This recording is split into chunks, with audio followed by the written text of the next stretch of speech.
कभी सोचा है कि सरकार की एक ऐसी स्कीम हो सकती है जो भारत में बिजनेस करने का तरीका ही बदल दे?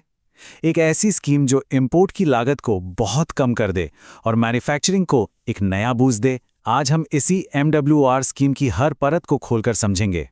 सोचिए जरा, अगर इंपोर्ट ड्यूटी देना जरूरी ना हो, एक ऑप्शन हो, तो बिजनेस करने का पूरा नजरिया ही बदल जाएगा, है ना?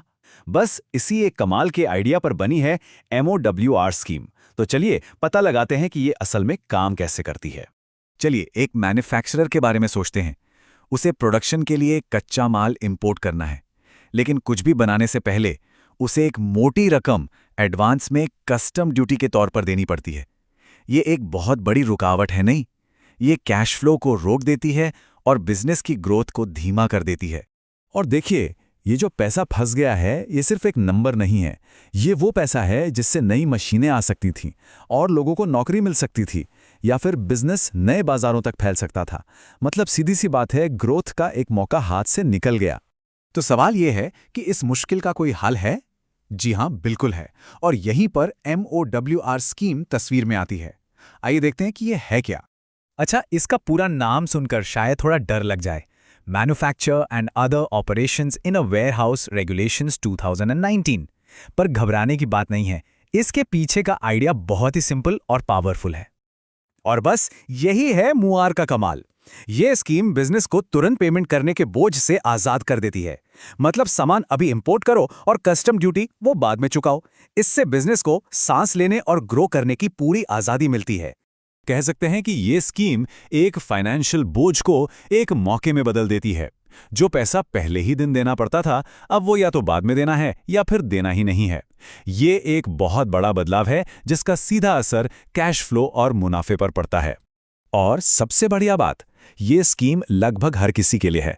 चाहे कोई छोटा सा स्टार्टअप हो या एक बहुत बड़ी कंपनी, किसी भी सेक्टर में काम किया जा रहा हो, मूवर का फायदा उठाया जा सकता है। इसके लिए किसी मिनिमम इन्वेस्टमेंट की भी जरूरत नहीं है। तो चलिए अब सीधे सीधे बात करते हैं उन फायदों की जो बिजनेस को असल में मिलते हैं। आइए कुछ सबसे बड़े बेनिफिट्स पर नजर डालते हैं। 0%। ये नंबर ध्यान खींचता है ना? तो इसका मतलब क्या है? इसका मतलब है कि MOWR के तहत इंपोर्ट करते वक्त एडवांस में कोई बेसिक कस्टम्स ड्यूटी और IGST नहीं देना पड़ता। सोचिए, इससे बिजनेस के पास कितनी बड़ी वर्किंग कैपिटल बच जाती है।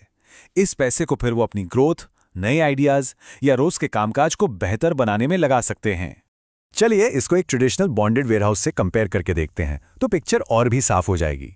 कस्टम ड्यूटी टालने की सहूलियत से लेकर वेयरहाउस में स्टोरेज के साथ साथ मैन्युफैक्चरिंग करने की इजाजत तक, MOWR हर मामले में कहीं ज्यादा फ्लेक्सिबल और फायदेमंद है। तो कुल मिला के बात यह है कि जब कस्टम ड्यूटी का पेमेंट टलता है तो इसका असर एक के बाद एक कई चीजों पर पड़ता है। कैश फ्लो बेहतर होता है, इन्वेंट्री रखने की लागत घटती है और यहां तक कि ड्यूटी फ्री एक्सपोर्ट का रास्ता भी खुल जाता है। तो अब सवाल आता है कि इस स्कीम का फायदा उठाया कैसे जाए। अच्छी बात यह है कि इसका प्रोसेस काफी सीधा और साफ है। हाँ, डॉक्यूमेंट्स की लिस्ट थोड़ी लंबी लग सकती है, पर इसे हम 3 मेन कैटेगरी में बांट सकते हैं। पहली बिजनेस और कानूनी कागजात, दूसरी फाइनेंशियल और कंप्लायंस प्रूफ, और तीसरी वेयरहाउस और ऑपरेशन से जुड़ी डिटेल्स। इस तरह देखने पर प्रोसेस थोड़ा आसान लगता है। तो कस्टम अथॉरिटीज इन सारे पेपर्स को क्यों देखती हैं? वो बस ये पक्का करना चाहते हैं कि बिजनेस सभी नियमों का पालन करे और पूरा ऑपरेशन आसानी से और सुरक्षित तरीके से चले। वो बिजनेस के टाइप, इंपोर्ट होने वाले सामान और इन्वेंट्री मैनेजमेंट सिस्टम जैसी चीजों पर खास ध्यान देते हैं। तो अब तक ये तो साफ हो गया होगा कि MOWR सिर्फ पैसे बचाने वाली एक स्कीम नहीं है, बल्कि ये एक बहुत पावरफुल स्ट्रैटेजिक टूल है जो किसी भी बिजनेस की पूरी तस्वीर बदल सकता है। और देखिए, इस स्कीम का असर सिर्फ एक बिजनेस तक ही नहीं रहता, ये इससे कहीं बढ़कर है। इंपोर्ट की लागत घटाकर और मैन्युफैक्चरिंग को आसान बनाकर MOWR सीधे सीधे मेक इन इंडिया जैसे बड़े नेशनल मिशन को सपोर्ट करता है और भारतीय बिजनेस को दुनिया भर में और ज्यादा कम्पिटिटिव बनाता है। तो ये सिर्फ एक बदलाव नहीं है, ये एक एडवांस पेमेंट वाली मजबूरी से एक पावरफुल बिजनेस टूल बनने का सफर है। MOWR में वो दम है जो इंडियन बिजनेस के लिए खेल के नियम बराबर कर सकता है। और अब आखिर में यही सवाल बचता है, इस स्कीम के बारे में सब कुछ जानने के बाद ये सोचने का वक्त है कि ये किसी के अपने बिजनेस के लिए कौन से नए दरवाजे खोल सकती है। क्या इस फायदे के लिए तैयारी है?